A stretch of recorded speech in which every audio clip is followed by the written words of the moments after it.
Midi 14h, Sud Radio, la France dans tous ses états, le face-à-face.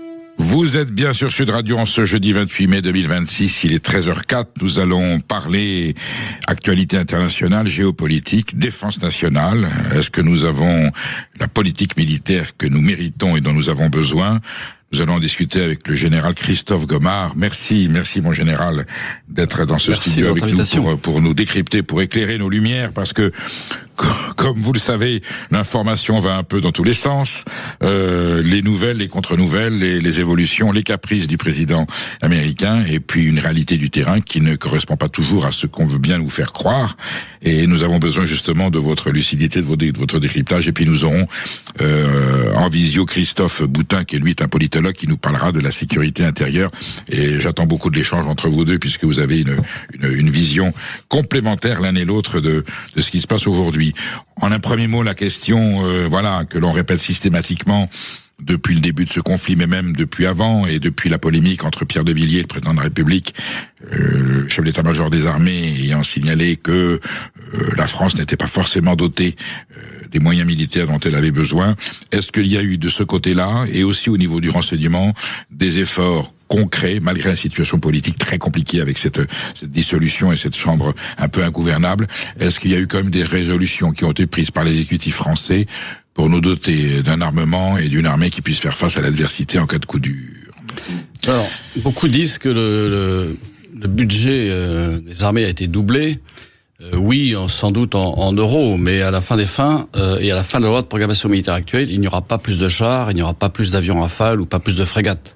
En revanche, avec l'actualisation de la loi de programmation militaire, qui va être augmentée, ça permettra de recompléter les stocks qui ont été vidés pour deux raisons. La première, c'est des stocks vidés parce qu'on a donné de l'armement et des munitions aux Ukrainiens. Et la deuxième, c'est lié à la guerre en Iran, parce que nous avons protégé notre allié émirati et nos alliés du Golfe face aux drones ou face aux missiles lancés par les Iraniens. Donc de mon point de vue, cette loi de programmation militaire est totalement insuffisante, et le prochain président de la République devra sans aucun doute doubler cette loi de programmation militaire pour avoir une loi de programmation militaire de reconstruction. Car aujourd'hui, malheureusement, les armées françaises sont dotées de 220 chars Leclerc, seulement 220 chars, d'une centaine... Combien opérationnels sur les 220 chars? Je ne sais, un certain nombre. Lorsque j'étais capitaine, l'armée française, dans les années 90, début des années 90, il y avait 1300 chars. J'ai commandé un escadron de chars, j'avais 17 chars dans mes garages. C'était les AMX-30 à l'époque? C'est les AMX-30 B2. Alors aujourd'hui, c'est du char Leclerc, du char plus moderne, plus performant, sans aucun doute. Mais on voit bien le désarmement lié à la fin de la guerre froide. Et aujourd'hui, compte tenu de l'évolution du monde, de la résurgence des empires, des États-puissances, il est temps, en effet, que la France prenne conscience. La France et les Français. Que les menaces sont là, que l'Europe est prise en étau entre une Russie impérialiste, des États-Unis qui deviennent prédateurs alors qu'ils étaient protecteurs, avec une Turquie qui cherche à réinventer l'Empire ottoman, avec une Chine qui cherche à nous imposer son économie face au terrorisme islamiste qui demeure. Donc oui, il est temps, en effet, de reconstruire, et en tous les cas, de développer beaucoup plus qu'elle n'est l'armée française, en développant, par exemple, en ayant une loi sur les réserves, par exemple, pour développer le nombre de réservistes, mais également en relançant des commandes, parce que vous adressez aux industries de défense, ils n'ont pas de commandes. Hier encore, j'ai vu le PDG de Renco qui m'a dit « mais mon chiffre d'affaires, c'est 7% pour la France ». Il me dit « je n'ai pas de commande de l'armée française ». C'est dire que oui, il est temps en effet de reconstruire. Général Gomard, vous me faites penser, je relis régulièrement les ouvrages sur la guerre de 40, et il y a potentiellement un armement français qui est presque comparable à celui des Allemands, mais vous avez le témoignage des patrons des usines de l'armement français de l'époque qui vous dit la loi a été votée, nous n'avons pas le bon de commande. C'est-à-dire qu'on a pris la décision politique d'armement, donc sur le papier c'est formidable, et le gouvernement Front Populaire s'est défendu en disant mais moi j'avais donné... Oui, mais c'est comme le décret d'application d'une loi, tant qu'elle n'est pas au journal officiel, elle n'est pas appliquée. Et là on est dans une situation où on prend la décision d'eux, mais on ne se donne pas les moyens pratiques de mettre en place et en œuvre la décision. C'est exactement ça. Quand le président de la République, Emmanuel Macron, parle du fait que nous soyons en économie de guerre, mais ça n'est qu'un slogan, ça n'est rien dans la réalité. Nous ne sommes pas du tout en économie de guerre. Nous sommes réellement dans un état de pré-guerre, j'allais dire, dans une cyberguerre qui soit faite d'influence, d'intoxication, d'attaques cybernétiques. Mais réellement, il est temps de prendre conscience de ça et de faire en sorte que notre défense, que nos armées réinvestissent, que la France réinvestisse de l'argent dans ses armées. C'est absolument une évidence. Christophe Gomard, en 1989, le mur s'effondre, l'Union soviétique n'a plus que quelques années à vivre. Est-ce qu'il est cohérent et logique de la part d'un exécutif, d'un gouvernement, d'une classe politique et d'une armée de dire, bon, il y a une page de tournée, on a moins besoin de faire de stock de médicaments, l'épidémie est écartée, puis on a un allié très puissant qui sont les États-Unis, on a l'OTAN qui est là, on peut baisser la garde. C'est exactement ce qui s'est passé. Oui, quand vous lisez les livres blancs... Mais est-ce que c'est responsable, ça, de... C'était un choix politique de nos gouvernements successifs, de plus dépenser, j'allais dire, dans le social ou le sociétal, que dans notre propre défense. Finalement, la France, moins que les autres pays européens qui ont laissé la défense, qui ont confié leur défense aux États-Unis, au parapluie nucléaire américain, même si la France dispose de son propre parapluie nucléaire. Mais on a laissé l'industrie partir en Chine et on a laissé, j'allais dire, l'énergie pratiquement aux Russes, en particulier avec le gaz russe. Et on se rend bien compte aujourd'hui que l'Union européenne, que l'Europe et la France sont un peu nus. Et il serait temps de se rendre compte que ce monde est dangereux. Mais vous savez, le prochain président de la République devra montrer aux Français le besoin de courage, la nécessité de faire des sacrifices. Alors, c'est des mots qu'on n'aime pas entendre, mais c'est la réalité est bien là. Si les Français savaient exactement l'état de l'armée française, ils seraient sidérés. Parce qu'on a une armée française qu'on voit bien le 14 juillet sur les Champs-Élysées, qui est très belle. J'ai connu une armée française expéditionnaire au Mali, en Afghanistan. On a les moyens de faire ça, et la France a toujours les moyens de faire ça. Mais de là à mener une guerre de haute intensité, je pense que la France, aujourd'hui, n'en a pas les moyens, malheureusement. Bien sûr. Christophe Boutin, merci d'être en visio avec nous. J'ai le général Gomard, Christophe Gomard, qui nous dit qu'effectivement, on a pris du retard. Vous êtes, vous, un analyste. Alors là, j'ai un analyste militaire, là, vous êtes un analyste politique. Vous expliquez ce relâchement ou cette baisse de la garde de la classe politique française par rapport à un changement de cap de priorité. Il était plus important de résoudre le problème économique et sociétal, et on a dit que la défense n'est plus un enjeu majeur.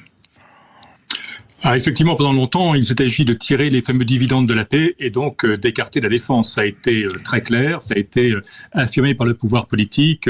La chute du mur de Berlin, l'éloignement de la menace à l'Est étaient des choses qui permettaient enfin de retrouver une marge financière et de la retrouver aux dépens des armées, aux dépens de la formation, aux dépens aussi du matériel.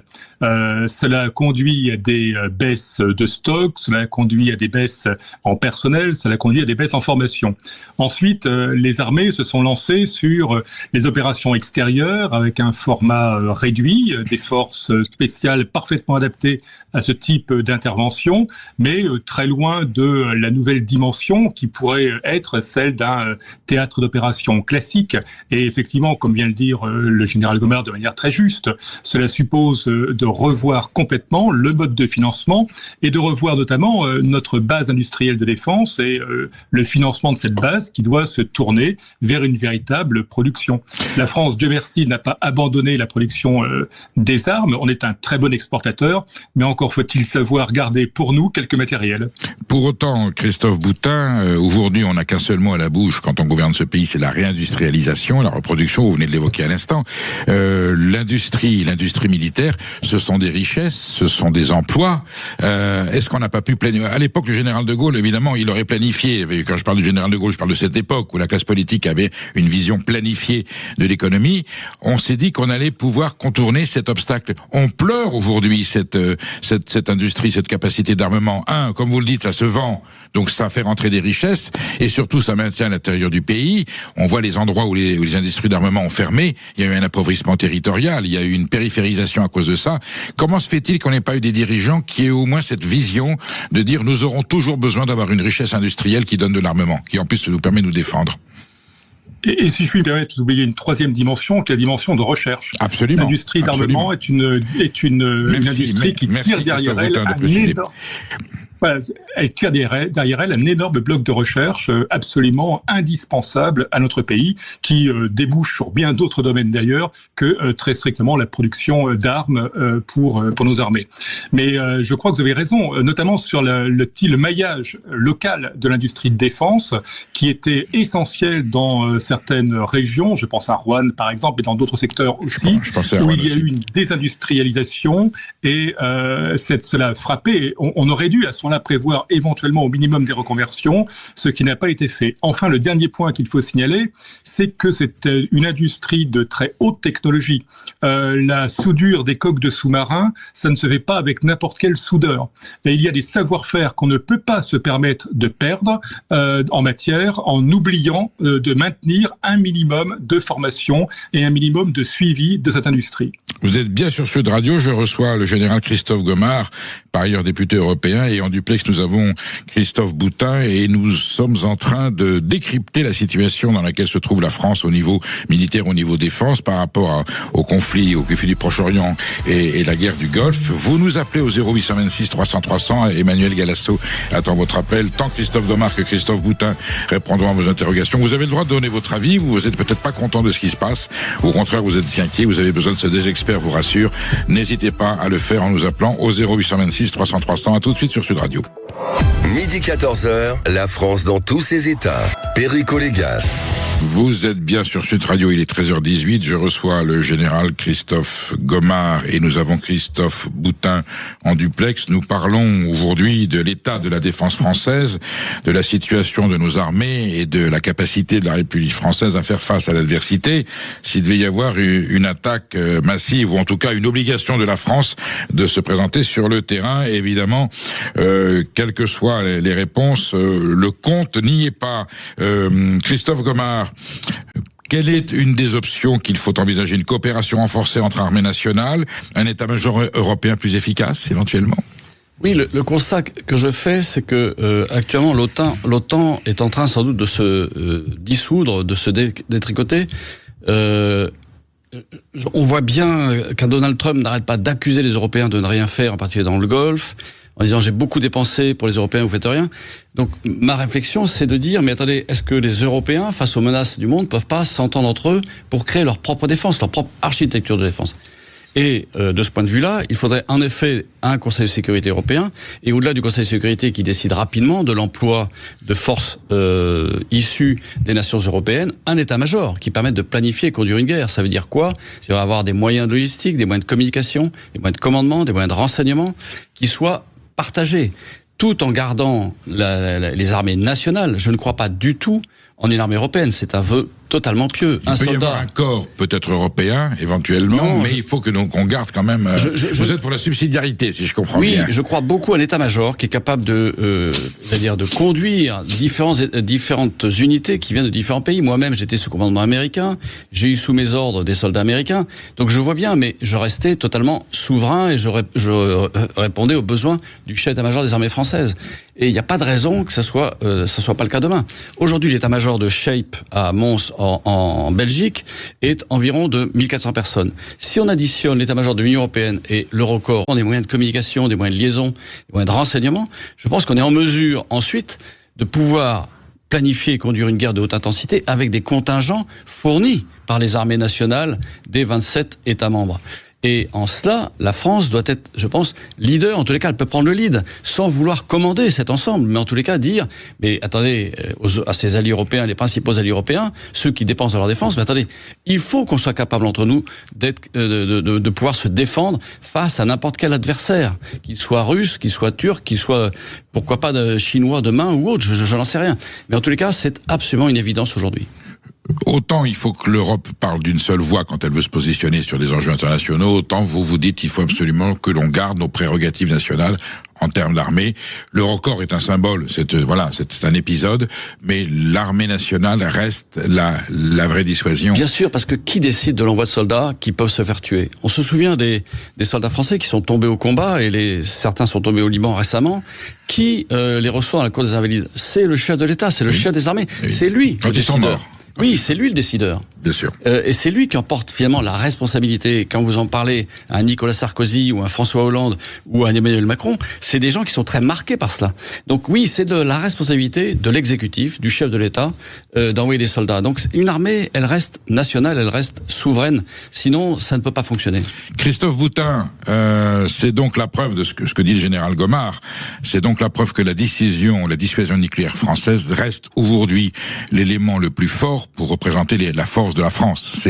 C'est par là qu'elle pèse, et non plus par ses armées conventionnelles. Oui, elle pèse encore par ses armées conventionnelles, n'exagérons pas. Mais effectivement, la dissuasion nucléaire est un élément essentiel. Maintenant, cette dissuasion nucléaire, on voit bien toute l'ambiguïté de la démarche actuelle du président Macron, qui consiste à associer les États européens, tout en gardant finalement la décision finale en France. Mais jusqu'où irait dans ce cas-là le parapluie qui est proposé à d'autres États européens? Je crois que personne n'a véritablement compris la pensée profonde, une nouvelle fois, du président Macron. Par ailleurs, sur le rapport... Si tant est qu'il y en ait une. C'est une autre question. Je vous laisse. Je pose la question. Mais l'autre question aussi, c'est que au sein de l'Union européenne, il ne faut pas oublier que les traités disent très clairement que c'est l'OTAN qui est responsable de la défense européenne, et que donc il faut revoir les traités de l'Union européenne pour arriver à autonomiser une force spécifique européenne. Or, OTAN, si on veut du moins arriver à découpler les deux éléments. Enfin, le troisième point que j'aimerais signaler, c'est que l'effort français actuel, dans l'hypothèse d'un réarmement spécifiquement européen, et sans commune mesure avec ce qui est prévu du côté allemand, y compris financier, y compris en nombre d'hommes, y compris en matériel. La France, actuellement, est en train de voir son leadership grignoter, et sa position, le général Gomard évoquait à juste titre le fait que la France pouvait espérer prendre un lead en la matière. Dans les années qui viennent, cela va être d'autant plus difficile à cause du poids allemand. Général Gomard, comme il y a l'OTAN, pas la peine d'avoir une force de dissuasion européenne? Non, je ne suis pas tout à fait d'accord avec ça. C'est qu'il existe dans les traités de l'Union européenne l'article 42.7 qui est plus contraignant que l'article 5 de l'OTAN. Cet article a été joué une seule fois par la France suite aux attentats du Bataclan. Qui dit que si on est impliqué... Si on est impliqué, les autres doivent venir vous soutenir par tous les moyens. Il est beaucoup plus contraignant que l'article 5 de l'OTAN. Donc basons-nous là-dessus. D'ailleurs, aujourd'hui, il y a une vraie réflexion au sein du Parlement européen en particulier, dans lequel j'essaie d'apporter ma pierre à l'édifice, dans lequel c'est de dire, mais attendez, que se passe-t-il? Chypre a été attaquée par des missiles iraniens qui visaient une base britannique. Quelle était la réaction? Elle a été désordonnée. La France a envoyé des bateaux, l'Italie, l'Espagne, la Grèce, mais il n'y a pas eu de réaction coordonnée. C'est-à-dire que en 2015, lorsque la France a fait jouer l'article 42.7, c'était pour libérer des forces, en particulier en Afrique, pour permettre à nos soldats et à nos moyens d'être beaucoup plus présents sur le sol français afin de protéger les Français face aux attaques terroristes. On peut jouer là-dessus. Et cet état-major de l'Union européenne qui existe, qui est un état-major de crise, il faut le renforcer pour qu'il devienne un véritable état-major de planification opérationnelle capable de conduire une guerre de haute intensité. Mais c'est des moyens qui ne suffisent pas. C'est-à-dire qu'au-delà de ça, il faut un cloud européen autonome. Pourquoi? Parce que nos données aujourd'hui sont hébergées dans les GAFAM américains. Il nous faut un accès à l'espace beaucoup plus important que nous n'avons aujourd'hui. Aujourd'hui, Elon Musk lance une fusée tous les 2 jours et demi. Nous, l'Europe, on en lance une fusée Ariane tous les 2 ou 3 mois. C'est totalement insuffisant. Aujourd'hui, les constellations qui sont autour de la Terre, sur les 15 000 satellites opérationnels, 10 000 appartiennent à Elon Musk. C'est dire que on a laissé partir, on est devenu un vassal numérique des États-Unis, et il est temps de ce point de vue-là de reprendre le lead, de prendre notre autonomie, et donc de limiter nos dépendances. Qui plus est d'une société privée aux mains d'une personnalité un peu controversée. C'est ce que j'appelle des proto-États. C'est ce que j'appelle des proto-États. On se souvient que avec Starlink, Elon Musk a été capable de couper le renseignement à la fois ukrainien ou de couper les communications russes, ce qui a permis de part et d'autre, à tour de rôle, d'avancer parce que on ne pouvait plus communiquer entre soi. Donc si on n'a pas nos propres systèmes de communication autonomes, eh bien je crains fort que demain on ait de fortes désillusions. Christophe Boutin, ça c'est une perte de souveraineté caractérisée. Oui, absolument. Et ça a été très bien dit. On en pourrait évoquer aussi le fait, on a parlé du cloud à l'instant, on pourrait évoquer le fait que nous avons des contacts un peu particuliers quand même. Lorsque la DGSI bosse avec Palantir, on peut se demander si on a réellement des problèmes de sécurité et où sont nos données. Lorsque un certain nombre de nos services sont hébergés sur des sites américains et que le Cloud Act permet de piocher ensuite allègrement dans les données, y compris de santé, on on peut se demander où est la souveraineté. Enfin, question cybersécurité, si on en juge par la longue liste des sites français qui se sont fait exploser littéralement dans les 3 derniers mois, on est vraiment dans le comique troupier. Oui, dont la NTS. Vous êtes sur Sud Radio, il est 13h27, je reçois le général Christophe Gomard, député européen, et Christophe Boutin, et nous dissertons tous les trois sur l'urgence qu'il y a à ce que la France retrouve une souveraineté militaire et se dote des moyens suffisants pour qu'elle puisse continuer à dissuader ceux qui voudraient lui faire du mal de ne pas l'attaquer. À tout de suite, et vous nous appelez au 0826 300 300, il va être 13h30, vous avez la parole, c'est vous qui appelez et c'est vous qui aujourd'hui animez le débat. On attend vos questions, vos suggestions, vos remarques et nous y répondrons tous les trois, notamment le général Gomard et Christophe Boutin, avec la ferveur qu'on leur connaît. À tout de suite sur Sud Radio. Sud Radio, la France dans tous ses états, Perico Légas. Vous êtes bien sur Sud Radio, il est 13h31, vous avez la parole, vous nous appelez. Juste une question et ensuite on donnera la parole à Frédéric qui nous appelle de Blagnac. Est-ce qu'il ne faut pas remercier Christophe Gomard et Christophe Boutin, je vous pose la question, Donald Trump, malgré tout, de nous avoir donné conscience de nos faiblesses et du besoin de recréer une puissance militaire européenne? Je dirais, en un mot. Je dirais merci Monsieur Trump, oui.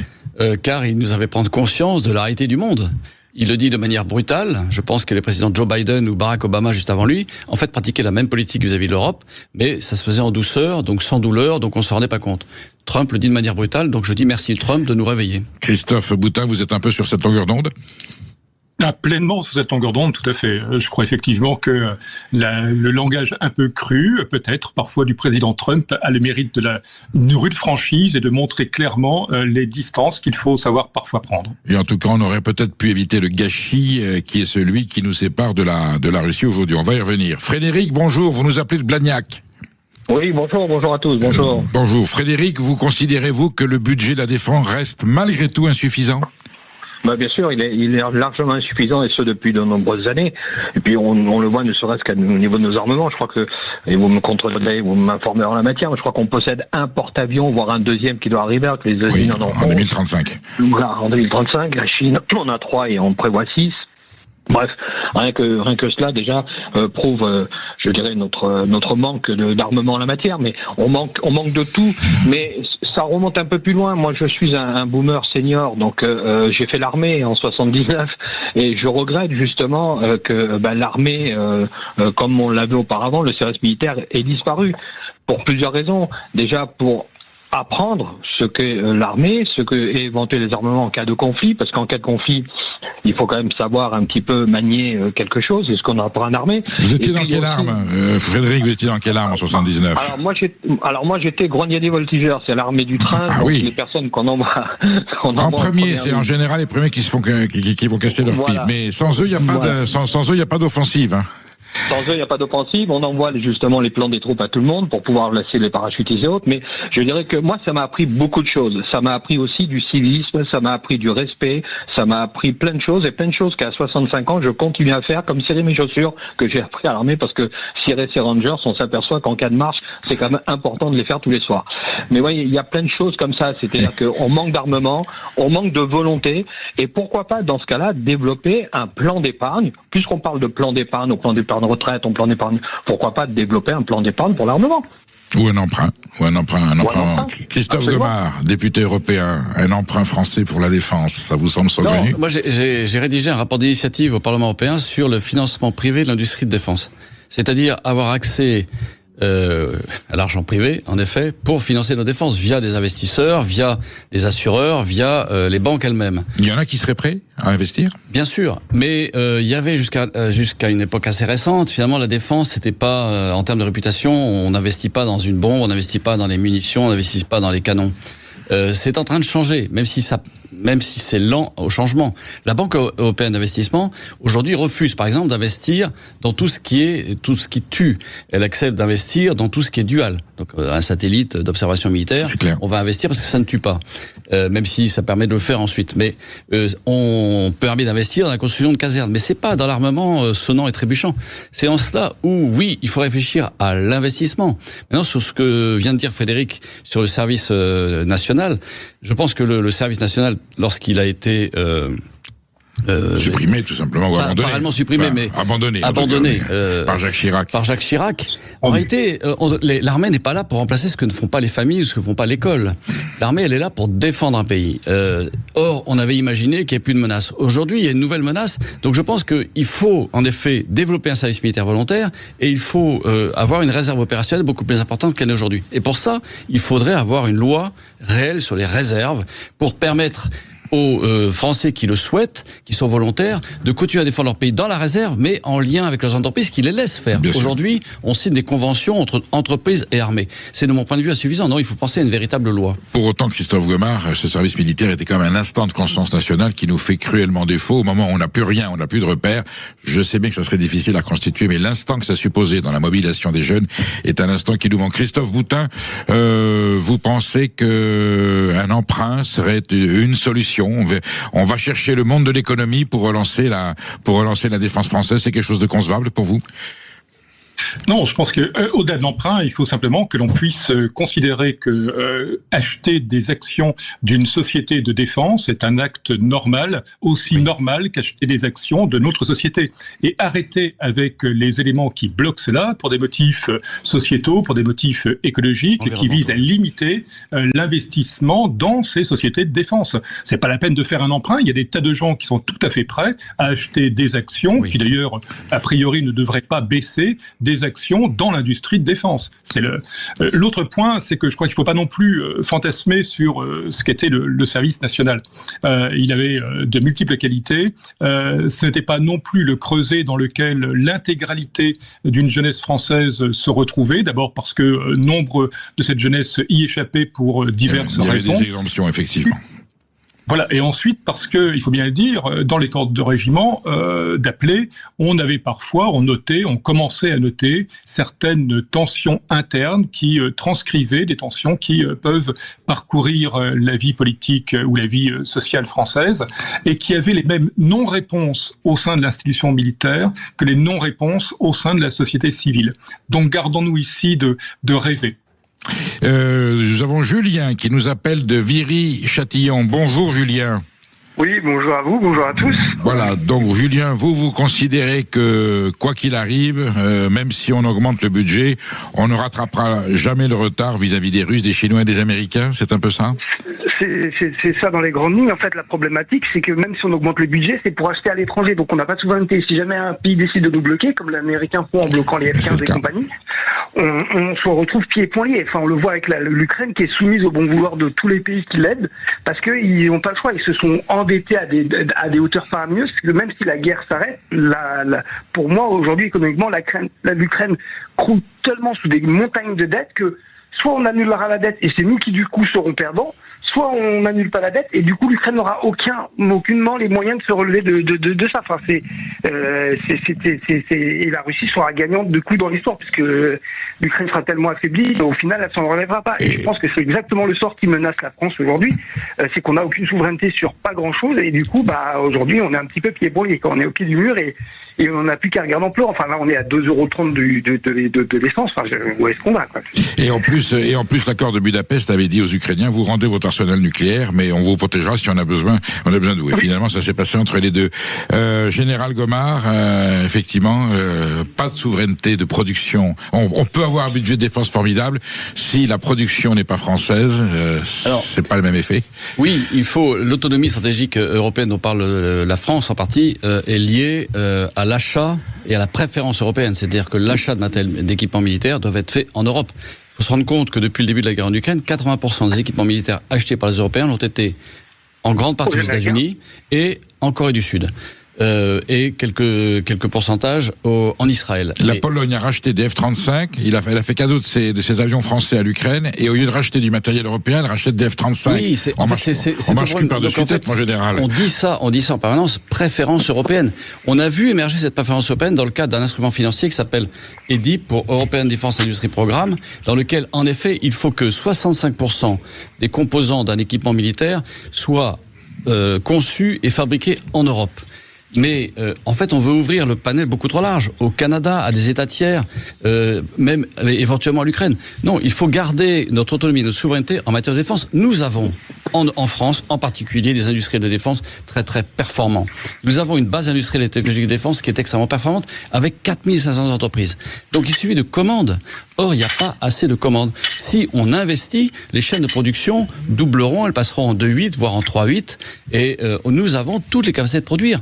Aujourd'hui, ceux qui achètent des matériels américains, par exemple, des F-35, ils ne seront pas livrés avant 10 ans. Aujourd'hui, d'ailleurs, Donald Trump a même gelé toutes les livraisons faites aux armées européennes parce qu'il a besoin de ces munitions aujourd'hui dans le cadre de la guerre contre l'Iran. Christophe Boutin, une production française et le gage évidemment de la souveraineté. C'est qu'on peut avoir toutes les dissuasions qu'on veut. Si on est dépendant d'autres productions militaires, on n'aura jamais l'indépendance de la défense.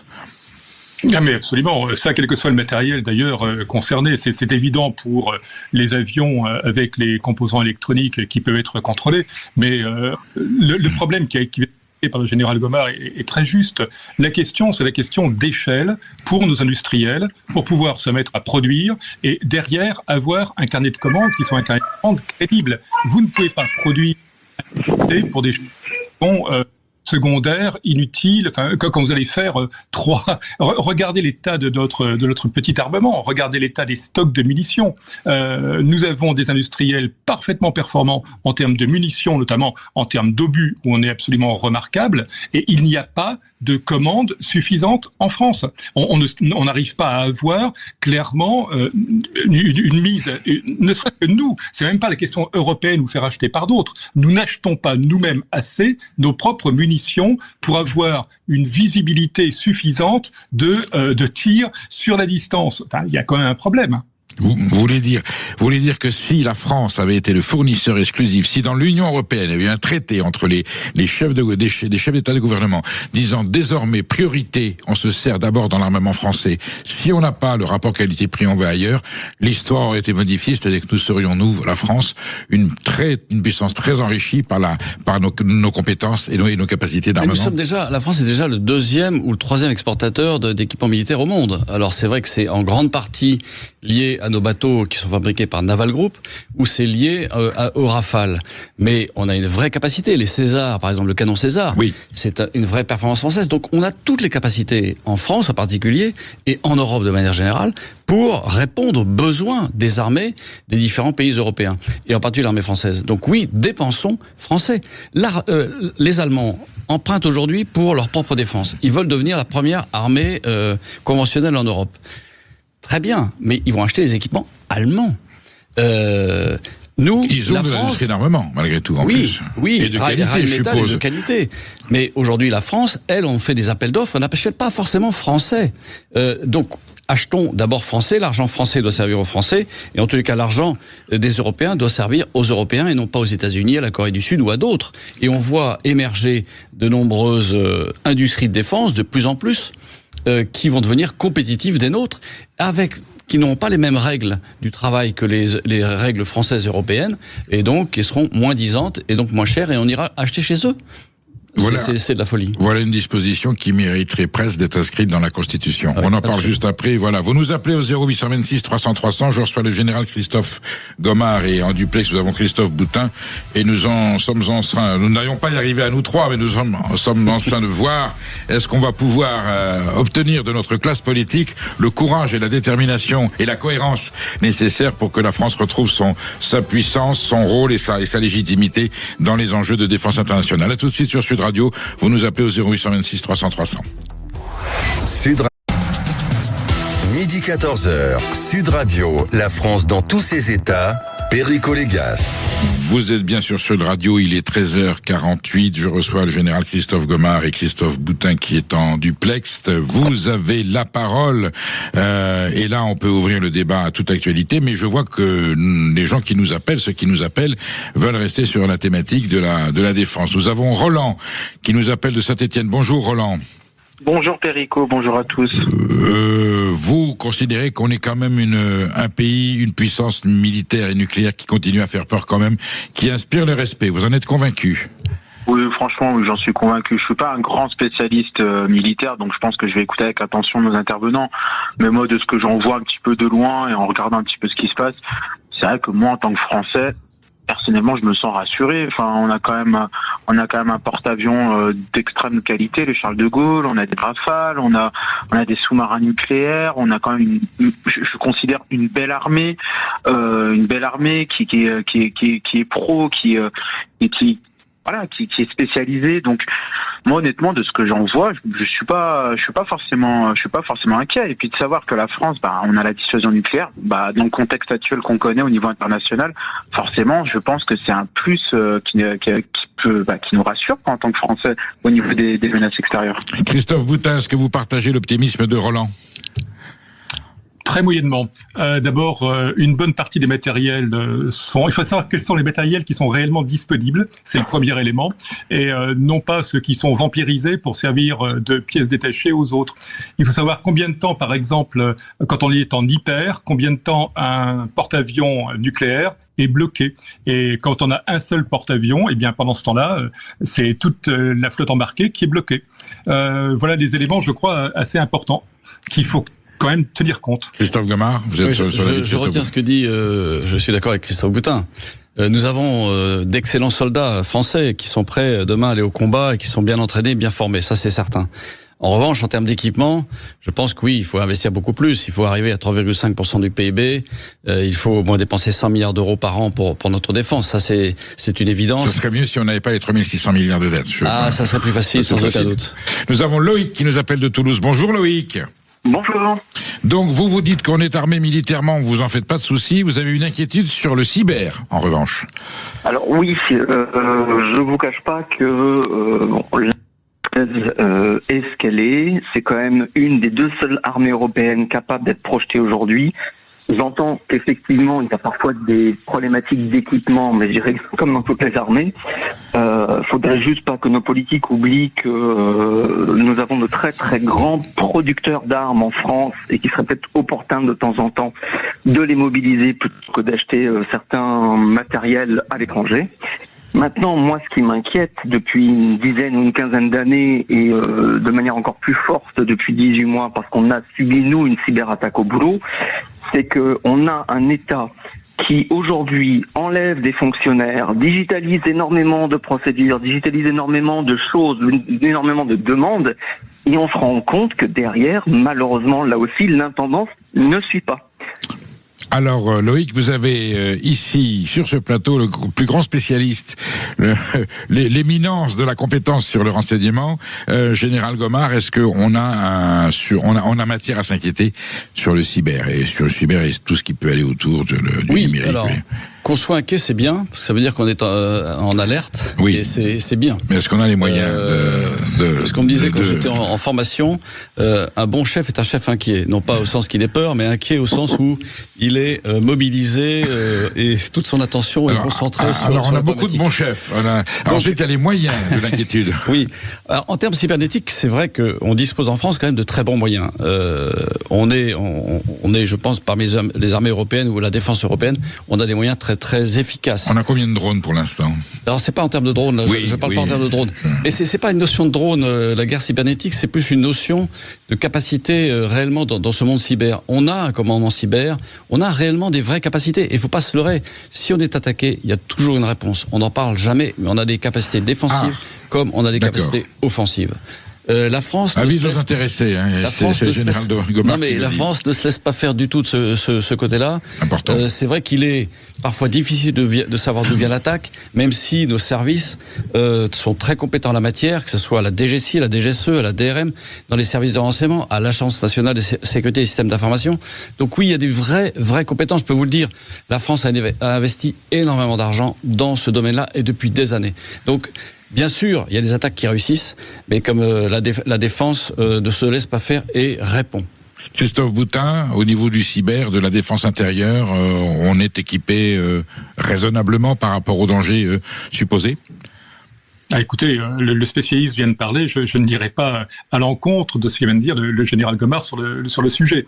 Sur le reste, moi ce qui m'inquiète plus sur le cyber, c'est finalement les blocages. Dans le thème de la guerre hybride, c'est bien de cela qu'il s'agit, pas uniquement des attaques dirigées contre les systèmes de défense, mais des attaques dirigées contre d'autres systèmes qui me semblent actuellement particulièrement sensibles.